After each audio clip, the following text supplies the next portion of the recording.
Coming up moments away. But we begin with the shocking new revelations that as many as 30 former Gitmo detainees are now fighting with ISIS on the ground in Syria. Alarming report this morning, and we welcome you, everybody. Brand new hour starts now of America's Newsroom. I'm Martha McCallum. And I'm Bill Hemmer. Good morning. Some surprise here, right? More than 600 suspected terrorists have been released out of Gitmo in total, and intelligence sources estimating 180 of them have returned to the battlefield, with a handful making it into the country of Syria.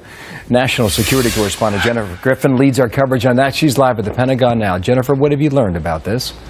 Well, Bill, Fox News has learned the U.S. intelligence and defense communities suspect as many as 20 to 30 former Guantanamo Bay detainees released within the last 2 to 3 years have joined forces with ISIS and other militant groups inside Syria. All of this is cementing fears that the U.S. military is once again encountering militants taken off the battlefield and released from Gitmo. According to several well-placed current and former defense officials, the intelligence offers a mixed picture.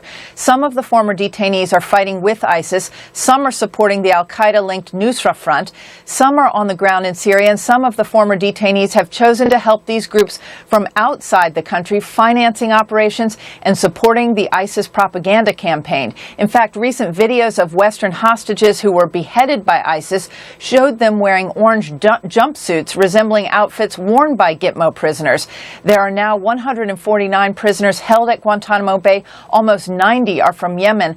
Of the 620 detainees released from Guantanamo Bay in recent years, U.S. defense officials estimate 180 have returned or are suspected to have returned to the fight.